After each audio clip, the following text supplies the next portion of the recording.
नमस्कार दोस्तों and welcome back to my channel जहां आपको मिलता है सिर्फ और सिर्फ एंटरटेनमेंट। और आज मैं लाया हूं वेनम का 37वां इशू। तो यार वीडियो पे नए हो तो वीडियो को लाइक कर देना और चैनल को सब्सक्राइब कर देना। और साथ ही मेरे चैनल पर ज्वाइन बटन स्टार्ट हो गया है तो आप वहां से ज्वाइन कर सकते हो। और उसी के साथ अब आप मुझसे व्हाट्सएप पर जुड़ सकते हो जिसका लिंक मैं आपको डिस्क्रिप्शन में दे दूंगा। तो यार अब तक आपने देखा कि फ्यूचर में बहुत कुछ बुरा हो चुका है, इसलिए ओल्ड मैन डिलन पास्ट में जाता है, लेकिन तभी उसका सामना उस समय के स्पाइडरमैन से होता है। तो अब आगे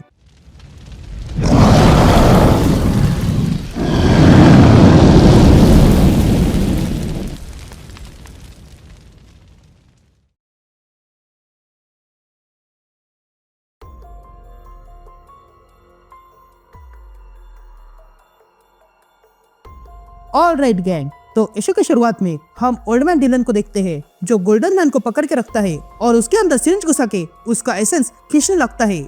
लेकिन बीच में ही स्पाइडरमैन आके डिलन को ऐसा करने से रोकता है। लेकिन तब तक ओल्ड मैन डिलन का काम पूरा हो चुका था। तब स्पाइडरमैन अपने वेब से ओल्ड मैन डिलन को रोकता है और कहता है, देखो तुम जो कोई भी हो, तुमने जो लिया है वो वापस कर दो और इसे जाने दो। जिस पर ओल्ड मैन डिलन कहता है, मैं तुम्हें चोट पहुंचाना नहीं चाहता हूँ स्पाइडरमैन। लेकिन तभी डिलन के अंदर से वेनम बाहर निकलता है और कहता है, मैं इसे चोट पहुंचा सकता हूँ। ये कहते ही वेनम ऊपर छत पर चला जाता है। तभी ओल्ड मैन डिलन वेनम से कहता है, वेनम रुको, इसे मत छोड़ो। लेकिन तभी स्पाइडरमैन भी वहाँ आ जाता है। ये देखकर वेनम ओल्ड मैन डिलन से कहता है, आज मैं इसे सबक सिखा के रहूंगा। ये सुनते ही स्पाइडरमैन तुरंत वेनम पे हमला कर देता है। लेकिन वेनम उल्टा स्पाइडरमैन को उठाकर दीवार में मारता है और कहता है, आज मैं तुम्हें मैनर सिखा के रहूंगा पीटर। ये देखकर ओल्ड मैन डिलन कहता है, वेनम रुक जाओ। लेकिन तब स्पाइडरमैन वेनम को जोरदार पंच मारता है और कहता है, तुमने क्या कहा? तभी डिलन बाहर आता है और कहता है, तुमने अपना ग्रेजुएशन डे मिस किया है पीटर। जिस पर स्पाइडरमैन कहता है, क्या मैं तुम्हें जानता हूँ? जिस पर ओल्ड मैन डिलन कहता है, नहीं तुम अभी नहीं जानते हो, पर भविष्य में मुझे जान लोगे, तब हम दोस्त होंगे। लेकिन तभी मोल्टन मैन वहाँ से भागने लगता है। ये देखकर ओल्ड मैन डिलन स्पाइडरमैन से कहता है, देखो मोल्टन मैन भाग रहा है और आज तुम्हें इसे रोकना होगा, तो जाके उसे रोको। जिस पर स्पाइडरमैन कहता है, मैं दोनों काम करूंगा। ये कहते स्पाइडरमैन अपने वेब से ओल्ड मैन डिलन को बांध देता है और फिर वहां से चला जाता है। यहाँ हम एडी ब्रॉक को देखते हैं जो अपने बॉस का कॉल उठाता है। तभी एडी अपने बॉस से कहता है, ये फ्रंट पेज न्यूज है। लेकिन तभी यानी एडी को कुछ देखने को कहती है और तब एडी कुछ देखता है और खुश हो जाता है क्योंकि उसके सामने ही स्पाइडरमैन मोल्टन मैन से लड़ाई कर रहा था। यहाँ ओल्ड मैन डिलन स्वयं को उन वेब से अलग कर देता है और फिर चुपके से एडी के पीछे आता है और एडी को देखने लगता है जो उस समय स्पाइडरमैन की फोटो ले रहा था। फिर उसके बाद हम ओल्ड मैन डिलन को देखते हैं जो चलते हुए सैंक्टम आता है। तभी एडी उस सैंक्टम को देखता है और फिर उस सैंक्टम की ओर जाने लगता है। लेकिन तभी वो देखता है कि वहाँ पर अंधेरे में कोई था जो ओल्ड मैन डिलन को देख रहा था और तब वो अचानक से गायब हो जाता है। ये बातें ओल्ड मैन डिलन नोटिस करता है लेकिन इग्नोर करते हुए वहाँ से आगे बढ़ता है। तभी अंदर से आवाज आती है जो ओल्ड मैन डिलन से कहता है, मैं तुम्हें सुन सकता हूँ ओल्ड मैन, तो जल्दी से अपना पर्पस बताओ। जिस पर ओल्ड मैन डिलन कहता है, मुझे मदद चाहिए। ये सुनते ही सैंक्टम का दरवाजा खुल जाता है और उसमें से डॉक्टर स्ट्रेंज बाहर आता है और कहता है, मैं हूँ doctor strange, master of mistake art, और तुम्हारे सैंक्टम में स्वागत है। ये सुनते ही वेनम ओल्ड मैन डिलन से कहता है कि लगता है ये पहले भी ऐसा था। जिस पर डॉक्टर स्ट्रेंज कहता है, मैं तुम्हारी बातें सुन सकता हूँ डीमन। ये कहते ही डॉक्टर स्ट्रेंज अपने मैजिक से वेनम को डिलन से बाहर निकालता है और फिर वेनम को बांध देता है और कहता है, मैं ऐसे डिमन से पहले कभी नहीं मिला हूँ। यह देखकर वेनम डॉक्टर स्ट्रेंज से कहता है, मुझे बाहर निकालो। जिस पर old man Dylan Doctor Strange से कहता है, ये कोई डिमन नहीं है, ये सिम्बियोट है। तभी वेनम डॉक्टर स्ट्रेंज से कहता है, तुम भगोड़े हो। जिस पर ओल्ड मैन डिलन वेनम से कहता है, रुक जाओ वेनम। ये देखकर डॉक्टर स्ट्रेंज पूछता है, ये है क्या? जिस पर ओल्ड मैन डिलन कहता है, प्लीज मैं मर जाऊंगा। ये सुनते ही doctor strange old man Dylan के पास आता है और कहता है, क्या ये जानवर तुम्हें जीवित रखता है? जिस पर ओल्ड मैन डिलन कहता है, हाँ, लेकिन ये तुम्हें चोट नहीं पहुंचाएगा। यह सुनते ही डॉक्टर स्ट्रेंज वेनम को आजाद करता है जो आजाद होते ही पुनः डिलन से जुड़ जाता है और फिर डॉक्टर स्ट्रेंज से कहता है कि आज मैं तुम्हें मार डालता। अब कुछ देर बाद हम वही अनजान आदमी देखते हैं जो अब भी सैंक्टम के बाहर खड़ा था। तभी अंदर old man Dylan Doctor Strange से पूछता है, वो बाहर जो आदमी खड़ा है वो कौन है? जिस पर ओल्ड मैन डिलन कहता है कि किसी को नहीं पता कि हम कहाँ पे हैं। तभी Doctor strange old man Dylan से कहता है, मुझे पता नहीं मैं तुम्हारी इस वेपन के साथ कैसे मदद कर सकता हूँ, पर मैं इतना जानना चाहता हूँ कि तुम्हें कतन के बारे में कैसे पता चला।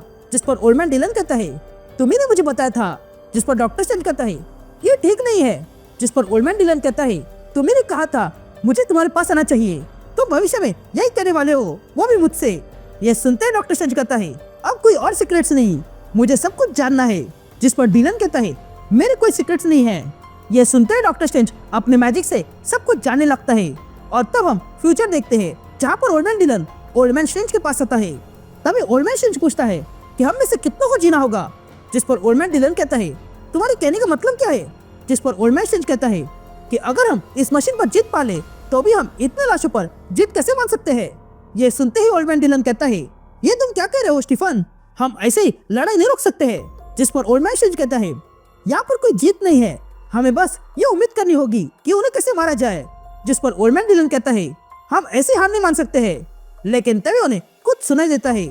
ये सुनते ही old man strange old man Dylan से कहता है, मैं तुम्हें हार मानने को नहीं कह रहा हूँ, हमारा समय खत्म हो चुका है, इसलिए जल्दी डूमटेक का इस्तेमाल करो और तुम जानते हो तुम्हें आगे क्या करना है। तुम्हें समय में पीछे जाकर यह सब कुछ होने से पहले रुकना होगा। तुम उस समय में जाओ और वहाँ पर मुझसे मिलो और ये दिखाना। यह सुनते ही ओल्ड मैन डिलन अपना डूमटेक ऑन करता है। तभी ओल्ड मैन स्ट्रेंज कहता है, मैं इन्हें रोक के रखता हूँ, बदले में तुम्हें यही काम पूरा करना होगा। ये कहते ही ओल्ड मैन स्ट्रेंज वहाँ से चला जाता है। तभी हम देखते हैं कि बड़े से सिम्बियोट मशीन ने सैंक्टम पर हमला कर दिया था, इसलिए ओल्ड मैन स्ट्रेंज उन्हें रोकने जाता है। ये देखकर ओल्ड मैन डिलन तुरंत अपने अटैक को शुरू करता है और वहाँ से पास्ट में आ जाता है। यहाँ हम वही अनजान आदमी को देखते हैं जो अब भी सैंक्टम के बाहर खड़ा था। और तब हमें उस आदमी का फेस दिखा देता है जो कोई और नहीं बल्कि मेरिडस था। यहाँ डॉक्टर स्ट्रेंज अपनी मैजिक से एक पोर्टल खोलता है और फिर उसमें से वे दोनों जाने लगते हैं। तभी Doctor strange old man Dylan से कहता है, तुम्हारे पास वो वेपन है और मेरे पास मेरा। ये कहते हुए वे दोनों उस पोर्टल से चले जाते हैं और तब वे लोग आगे आके कहीं गिर जाते हैं। तभी वहाँ आने के बाद डॉक्टर स्ट्रेंज कहता है, कभी भी डीमन से डील मत करना और न ही उन्हें कुछ देना। मैं तुम्हारी रक्षा कर सकता हूँ पर मैं आने वाले खतरे को नहीं देख सकता हूँ। लेकिन तभी उन दोनों को एक आवाज सुनाई देती है जो कहता है, ये खतरा क्या होता है। ये कहते डॉक्टर स्ट्रेंज और डिलन देखते हैं कि वहाँ पर दो बच्चियां खड़ी थी। तभी वे दोनों बच्चियां इन दोनों से कहती है, आ जाओ नीचे। ये सुनते ही स्ट्रेंज उन लड़के से पूछता है, हमें कैसे करेंगे। जिस पर वो बच्चियां कहती है, ये सिंपल है, बस एक कीमत चुकानी होगी। ये सुनते ही स्ट्रेंज डिलन से कहता है, याद है मैंने तुमसे क्या कहा था। यह कहते ही स्ट्रेंज और डिलन नीचे उतरते हैं। तभी वे बच्चियां कहती है, हम तुम्हें दिखा सकते हैं, बस कीमत चुकानी होगी। लेकिन तभी ओल्ड मैन डिलन कुछ देखता है और स्ट्रेंज को भी दिखाता है। और तब वे लोग देखते हैं कि वहाँ पर पूरी डीमंस की आर्मी आने लगी थी। और तब उस आर्मी में से एक कहता है, यह जासूस है, इन्हें मार डालो। जिस पर डॉक्टर स्ट्रेंज कहता है, हम कोई जासूस नहीं है, हम तो बस ही हू विल डार्कनेस से मिलने आए हैं। लेकिन तभी वे लोग स्ट्रेंज और डिलन पे हमला कर देते हैं। तभी लड़ाई करते हुए स्ट्रेंज कहता है, हम बस कतल के लिए आए हैं। लेकिन फिर भी वो आर्मी उन पर हमला कर देती है। ये देखकर डॉक्टर स्ट्रेंज कहता है, मैं कोई डाकुओं का प्यादा नहीं हूँ, मैं हूँ डॉक्टर स्ट्रेंज और मैं तुम्हारे मालिक से मिलना चाहता हूँ। ये कहते डॉक्टर स्ट्रेंज वहाँ पर जबरदस्त हमला कर देता है।